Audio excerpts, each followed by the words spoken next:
Bom dia! Sou a professora Márcia Alexandre, professora de História do Colégio Estadual Cívico-Militar 29 de Abril em Guaratuba, e essa aula é uma aula sobre o Egito Antigo para o 6º ano, onde é necessária a participação dos alunos.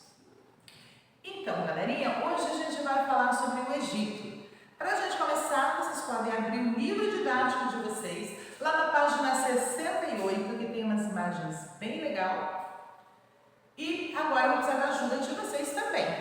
Quando nós falamos sobre o Egito, o que vem à mente de vocês? O que vocês conhecem sobre o Egito? Não vale as pirâmides não, Joãozinho, porque as pirâmides já estão ali. Muito bem, múmia. O que mais? Esfinge. Deserto, muito bem.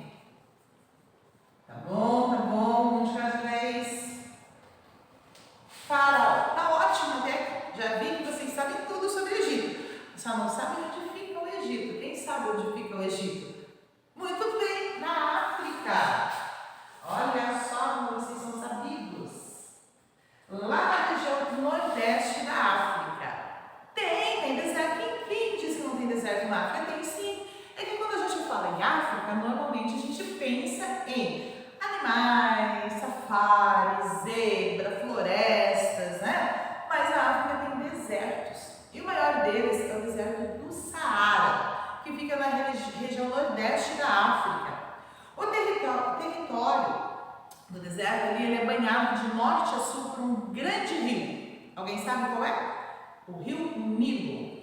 E é graças à existência desse rio que os egípcios vão poder se desenvolver nessa região. Já falamos sobre a importância dos rios na antiguidade para o surgimento das primeiras civilizações.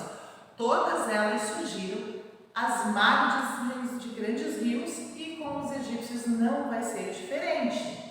Deixa eu mostrar aqui para vocês. Esse é o rio Nilo, uma imagem, né, via satélite. Aqui nós temos o rio, aqui é o Mar Vermelho. Aqui é a região do delta do Nilo, que é essa região mais larga, se vocês observarem, ele parece um triângulo, por isso que é chamado de delta, e ele vai desaguar aqui, ó, no mar Mediterrâneo. Então isso aqui vai permitir que os egípcios tenham uma comunicação com o mar Mediterrâneo e principalmente que eles possam se comunicar entre as cidades, se mover entre as cidades sem precisar fazer esse caminho pelo deserto. Você já imaginou de uma cidade para outra levando mercadorias em lombo de animais pelo meio do deserto? Ia chegar todo mundo esgualepado lá, né? Então, pelo rio aqui, em embarcações, essa mobilidade de transporte fica muito mais fácil. E sem contar que o deserto também é uma proteção natural para os egípcios, porque demais povos vão pensar muitas vezes antes de atacar os egípcios. Por quê? Imaginem só, eles vão atravessar o deserto, até chegar no Egito, já vão chegar os soldados lá tudo morrendo. Então eles vão estar protegidos aqui no Egito pelo deserto, que é uma barreira natural. E para eles sobreviverem nessa região, eles vão ter que fazer algumas mudanças no meio ambiente. O homem sempre modifica o meio ambiente para para aproveitá-lo, né? Para usufruir o que esse meio ambiente oferece. E os egípcios vão ter que lidar com um problema muito sério, que são as cheias do rio Nilo. Elas acontecem todos os anos e é graças a essas cheias que eles conseguem essa área fértil nas margens do rio. Quanto maior a cheia, maior a área inundada, maior a área que eles vão ter para cultivar. Porém, essas cheias também podem destruir as casas, elas podem destruir as plantações. Então, os egípcios, a primeira coisa que eles vão fazer é observar esse movimento das cheias. E com isso eles vão criar um calendário baseado todo no movimento do rio. O calendário vai ter uma média de 4 meses, que eles vão dividir o ano em 3 períodos.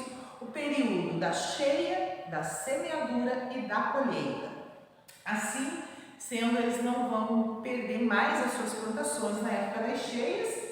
E também vão aproveitar aqui, fazer esses canais de irrigação, onde eles vão levar a água do rio até as plantações. E eles vão criar também outros mecanismos aqui, como o chardufe, que vai servir para tirar a água do rio e levar canais de irrigação aqui que vai distribuir essa água pela plantação.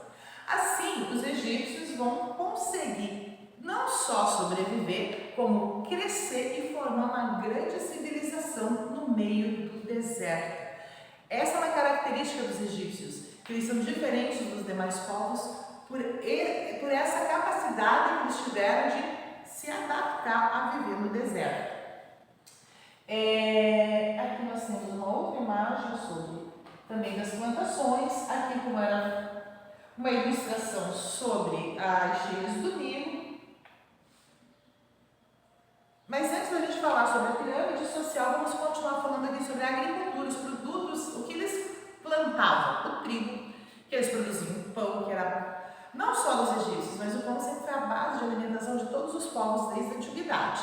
Só que o pão para os egípcios ele vai ter uma característica única, porque como eles estão no deserto, eles fazem o pão, tudo, não só o pão, mas tudo que eles consomem vem sempre com muita areia, e isso vai causar um desgaste natural nos seus dentes, que os egípcios eles vão ter os dentes menores que os nossos, né? Bem serrilhadinho, bem lixado devido a essa areia.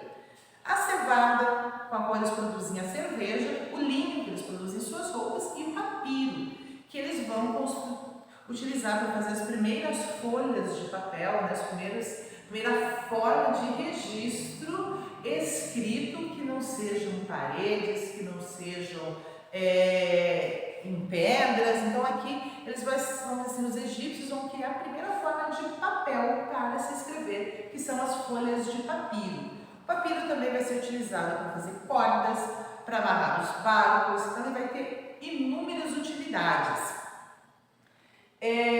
Os animais que eles criam são bois, burros, carneiros, cabras, porcos, aves. A alimentação deles, a base é o peixe, porque a carne é um artigo de luxo. Os animais são mais utilizados mesmo na agricultura e no transporte de mercadorias. A religião dos egípcios ela é antropomórfica, então eles cultuam eles têm aquela imagem dos seus deuses, parte homem, parte animais.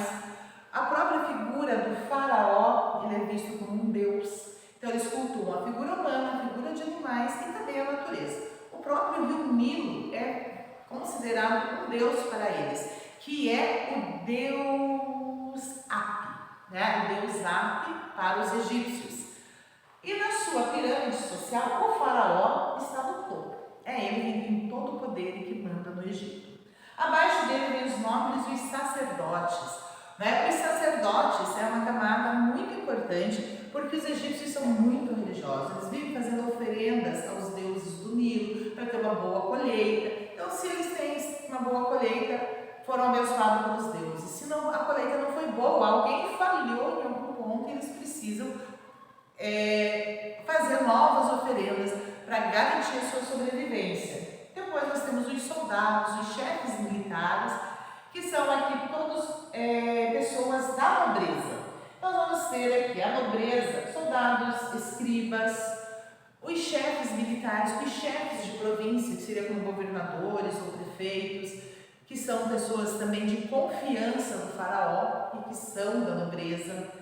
Os chefes militares que cuidam ali da segurança. Os comerciantes são homens livres. Aqui nós vamos ter abaixo uma parcela de homens livres, mas que eles já não têm o mesmo prestígio social que a nobreza. São os comerciantes, os artesãos e os camponeses. E abaixo deles vem os escravos. Os escravos normalmente são prisioneiros de guerra e são utilizados nos mais diversos serviços. Aqui, os escribas, eles são pessoas muito únicas no Egito. Não é qualquer um que é escriba, porque o escriba ele passava anos aprendendo a arte da escrita egípcia, que são esses símbolos dos hieróglifos, que eles utilizavam para fazer todo o registro de contabilidade do palácio, das províncias e também para fazer o controle ali do estoque, das colheitas, da produção. E não era qualquer pessoa que podia ser escriba, tinha que ser alguém da nobreza preparado exclusivamente para isso.